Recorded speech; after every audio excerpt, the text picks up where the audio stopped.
Big South Sports Conference says they are delaying its fall sports season, and that includes interruptions at Charleston Southern University with its athletics.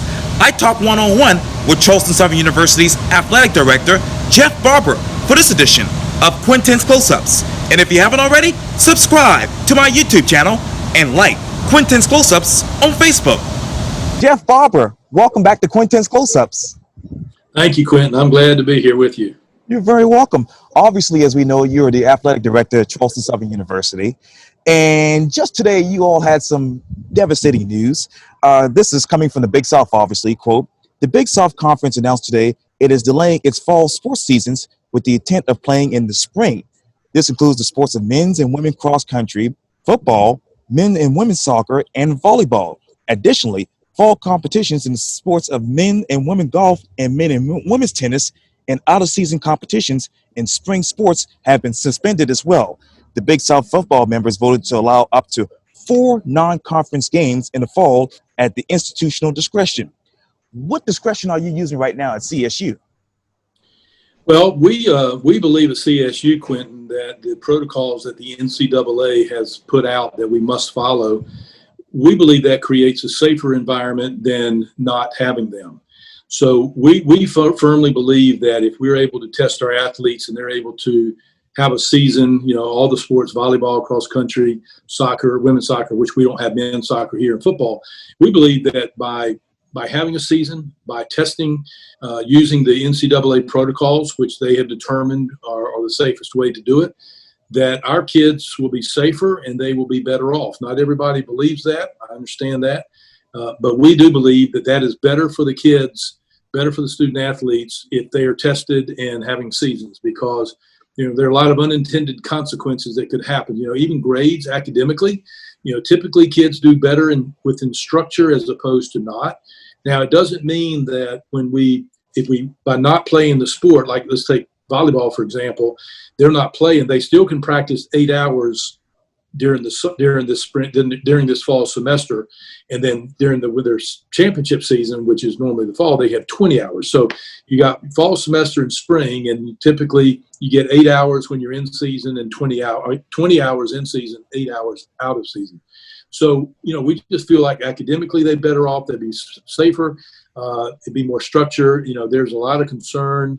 We had a Big South call yesterday, and the ADs were talking about just a concern of student athletes not having that passion to deal with and what that could mean for them. And, just kids are kids, right? So they have more free time, and, it could cause depression. It could cause a lot of problems. So, for all those reasons, at our discretion, we felt like as long as we could line all the pieces up, then we should be we would like to go ahead and schedule football games, and that's what we're doing at this time. And what are those 4 non-conference games that you're looking at? Well, we had 3 of them. We had 5 originally non-conference games. So Arkansas now the SEC is only playing conference games, so we lost that game. And then we had an opening game with North Greenville, and their conference has delayed their season, so they couldn't play. So it left us with 3 contracted games. One of those, the first one was Furman, and that's a game here. And then it's a game at the Citadel. And then in November, we have a contract for a game in November. So those 3 games we're still planning to play at this point. Now, the Southern Conference obviously has to make their call and do what they're going to do. And they may do what we do or something different. We don't know yet, of course. So we have those 3 games that we still have right now and hope that we do. And then we're working on another guarantee game, another FBS game, and we're in conversations with someone now that is showing an interest to play us. Then we'll be able to, get a paycheck and, play a game. So those will be the 4, the 3 that we already have scheduled. Hopefully we can keep those, and then this new FBS team. Now, if for some reason we lose 1, 2, or 3 of Southern Conference, we're going to reach out to other games, other schools, and try to fill a 4-game schedule. This might be a silly question, but is it possible for you all to go back and replay somebody that you played before? Of course. Okay. Everything's possible. So I had a reporter text me a little while ago and said, would you play? And they named a school that's in our conference. That could be a non-conference game. Yeah, we could do that. Do that. So it wouldn't count as a conference game. It would just count as a non-conference. But yeah, we we could play Gardner Webb or Campbell or somebody and just let it be a non-conference game. Wow. And you said this quote, obviously, with all what's going on, you said we are all disappointed that our fall championship season is being suspended and looking forward to competing again as soon as possible. Along with prayerful consideration, all decisions on our return to play will be based on the safety, health, and well-being of our student athletes, as that is always the foundation of our decisions.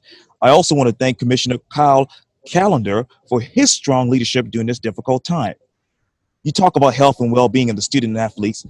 How many players are really student athletes do you want to test right now?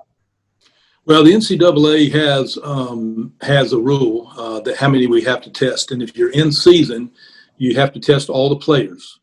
Now we have 110 football players. We don't have to test 110 if we don't want to, but whatever we travel with, we have to test those. So our travel roster would typically for this year have been 65 players, so we have to test at least 65. But you don't want to test 65 and then 2, 3, 4, 5 guys go down with injury or whatever, and now you only have a roster of 60. So there's some sort of sweet spot, and we're still trying to determine exactly what that needs to be. Is it 70 or 75 players that we test? And I'm just using football as an example. If we were playing women's soccer, we would have to test the whole team.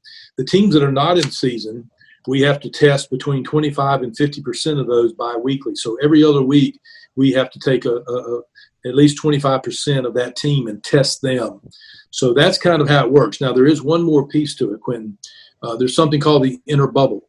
The inner bubble is a group of individuals that's going to be around the team at a close level, in the locker room, on the field. So it's your coaching staff, it's your athletic trainers that are going to have to work with them, it's your sports information people that have to travel and are going to be doing interviews. It's myself, I would be in that inner bubble. So every team will have its inner bubble, and they have to be tested as well. So, for example, in football, we have about 15 people that are going to have to get tested along with the team. Well, actually about 18, I think. So, the coaching staff, and then, again, the trainers and the equipment manager and people that are going to be involved with the team have to get tested as well. So that's really how the NCAA's lined it up for us. Lined it up for us. And when you're traveling with those people, how many times do you have to get tested every week or every 2 weeks?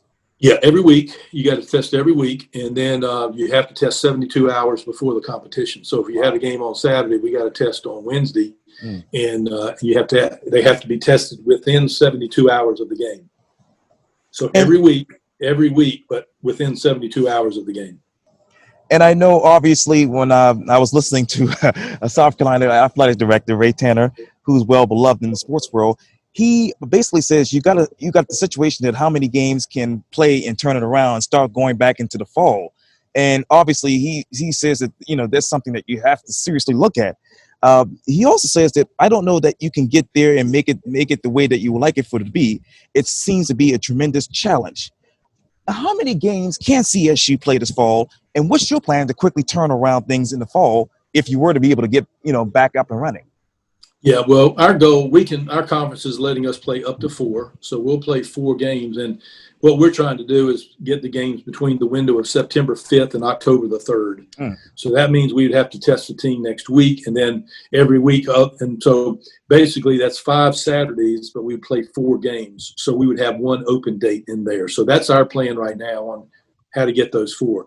And I don't want to have extra weeks off because it's a lot of money to test a team, and I don't want to spend that money if we don't have to. So that's why we're trying to keep it, if we can, to a 5-week window, 4 games in 5 weeks, and then we can go back to testing every other week and 25% of the team once our last game is played.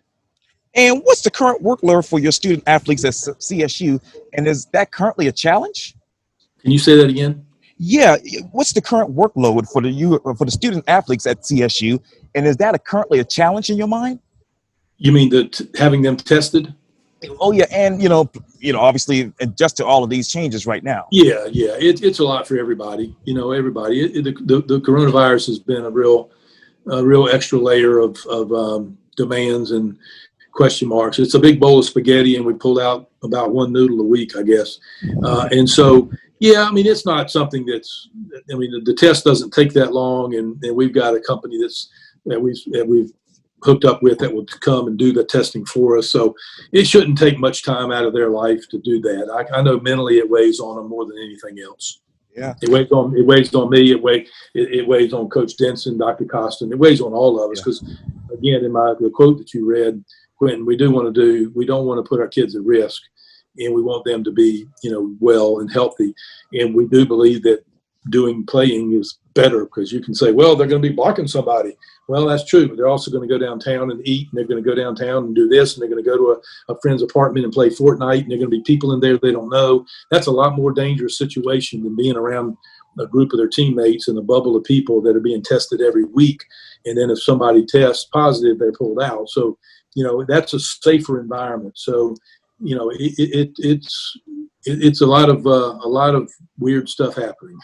Yes, indeed. And I know Tanner also said in an interview that if there are games with limited capacity, the school, meaning USC, could be looking at 40 to 70 million in lost revenue from a budget around 127 million. Then he turned his attention, obviously, to the idea of the department can make up money down the line, but players won't be able to make up, obviously, lost shares and obviously careers. How many games can you all project that will have limited capacity at CSU? Well, that'll be a governor's decision, Governor McMaster's. At this point, the last thing that I remember seeing is you could do 50% of capacity or 250 people, whichever is less. So 50% is more than 250 for us, of course. So at this point, Quintin, if it all lines up like it is right now, we're only going to have one home game, and that'll be against Furman on September the 12th.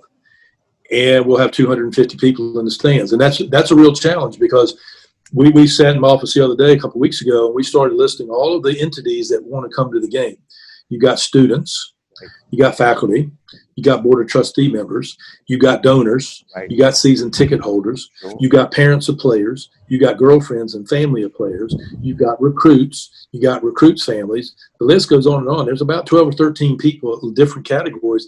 And now what happens is we've got to come up and somehow figure out, okay, folks, student body, for example, we've only got one football game, and we're only going to let 50 people come.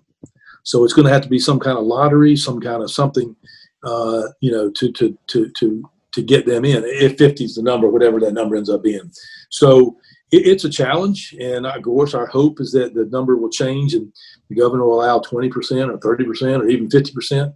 But again, if that happens, we'll pass out masks to everybody the first game, and we'll have places to wash hands, and we'll do the distancing part. So we'll do our part in making sure that it's safe. But we do hope it's more than 250 because that's almost an impossible number, really to manage to have a game. There's so many, up more than want to come. And of course, Ray Tanner and Dan Radakovich have a lot bigger problem with that than I do, but it's still a problem for us. And how much revenue are you all prepared to lose? Well, we're a lot of our revenue that we get, Quintin, comes from guarantee games. Okay, so we play guarantee games over the years, and that money has been used for certain projects, returfing the field, and lots of other things. And so, we're with guarantee games, we're in a pretty good place this year. We'll be okay. I'll just leave it at that. We'll be okay. And how can you all make up that money later on? Well, I want to expand the football stadium. There's a breaking news for you. Yes, sir. I want to do that, and I've said this before. We would like for our stadium. We hope, and we've got an architect looking at the site now. That one day, not today, not tomorrow, not next year or 5 years, but we hope to have an 18,000 seat stadium sometime. And so, we'll make it up. We can make it up a couple of ways: of expanding our stadium and having more people come, but also making it up by. We can do that here because of the numbers. We can do that by playing another guarantee game or two. You know what I'm saying? So if we went and played a Power 5 school and you get $500,000, we can make that up that way with some games in the next 2 or 3 years, I believe, and be okay. That's not, Ray has other issues and can't do that exactly because his number's bigger and they don't get paid. He's paying people to come like us to come pay him. So, but we can make that up with some guarantee games in the years ahead.